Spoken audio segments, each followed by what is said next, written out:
Good day to you, ma'am. I am Vinci B. Samson from BSS Science 2B, and in this video, I will be discussing about the history of the Philippine educational system. Now, these are the topics that I am going to discuss in this presentation. First, education during the pre-colonial period. Second, education during the Spanish era. Third, the educational decree of 1863. The education during the American regime. The Commonwealth period, the Japanese occupation, post-colonial Philippines, other development, and the varied goals of education in different historical periods of Philippine history. Now, let us see how the nature and character of Philippine society are reflected in the education process in different periods of Philippine history. Number 1. Education during the pre-colonial period. Education during the pre-colonial period was informal and unstructured, also decentralized. Fathers taught their sons how to look for food in other means of livelihood. Mothers taught their girls to do the household chores. This education basically prepared the children to become good husbands and wives. Children were provided more vocational training but lesser academics. Teachers were tribal tutors, babaylan or katalunan. And number 2, education during the Spanish era. During the Spanish era, education was formal and organized. It was authoritarian in nature. Tribal tutors of the pre-Spanish period were replaced by Spanish missionaries. Pupils attended formal schooling in the parochial school. Instruction was religion-oriented. Christian doctrines, sacred songs and musics and prayers were taught because they were required for confession and communion. There was a separate school for boys and girls. Wealthy Filipinos or the ilustrados were accommodated in schools. Number 3. Educational Decree of 1863. The Educational Decree of 1863 gave Filipinos a complete system of education from elementary to college level. The law provided for the establishment of the elementary schools in all municipalities in the country.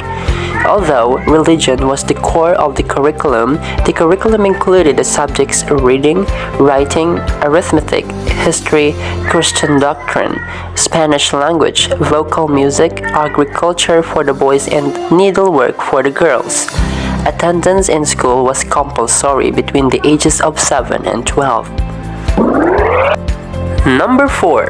Education during the American regime. During the American regime, the Americans promoted democratic ideals and democratic way of life.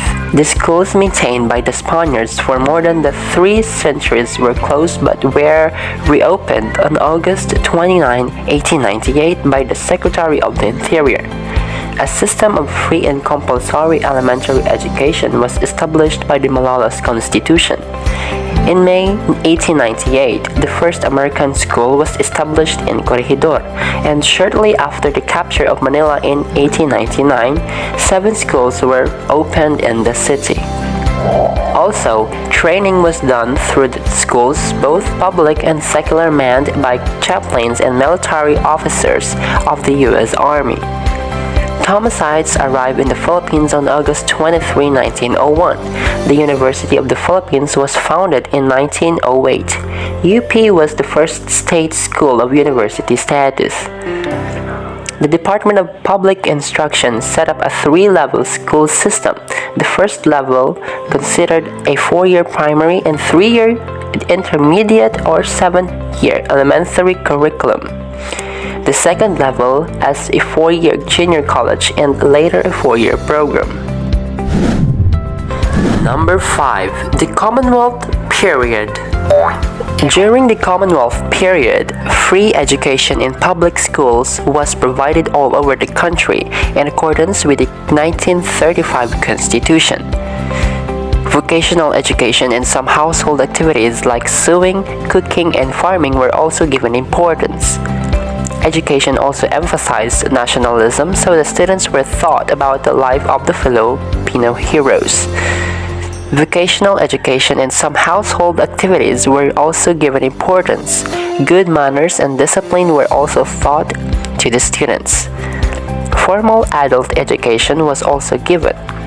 Executive Order Number 134 of 1936 was signed by President Manuel L. Quezon, designating Tagalog as the national language. The Education Act of 1940 was approved by the Philippine Assembly on August 7, 1940, which provided for the following. First, reduction of the 7-year elementary course to 6 years, fixing the school entrance age at 7. National support for elementary education. Compulsory attendance of primary children enrolled in grade 1.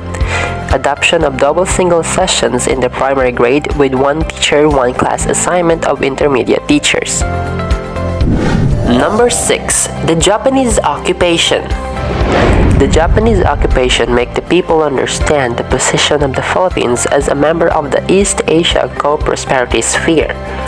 Eradication of the idea of reliance upon Western states, particularly the US and Great Britain, fostering a new Filipino culture based on the consciousness of the people as Orientals. Elevating the morale of the people, giving up overemphasis on materialism. Diffusion of elementary education and the promotion of vocation education. Striving for the diffusion of the Japanese language in the Philippines and the termination of the use of English in schools.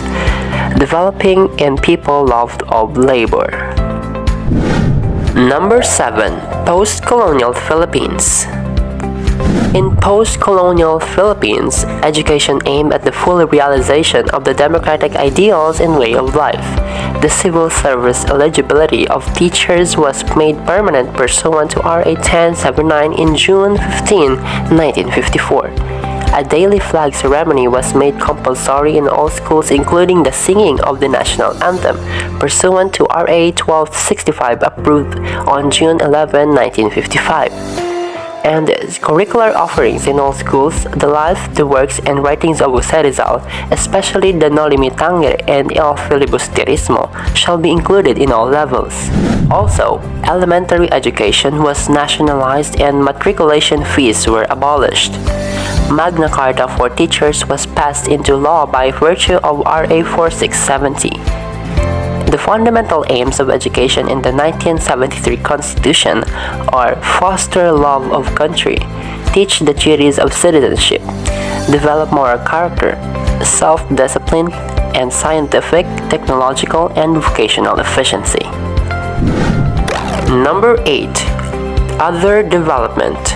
Other development includes the integration of values in all learning areas, emphasis on mastery learning. YDT or Youth Development Training and CAT or Citizens Armed Training introduced as a new courses. Media instruction and bilingual education policy mandates the use of English and Filipino separately as media of instruction in schools. Education Act of 1982 created the Ministry of Education, Culture and Sports. The NCEE or National College Entrance Examination was introduced.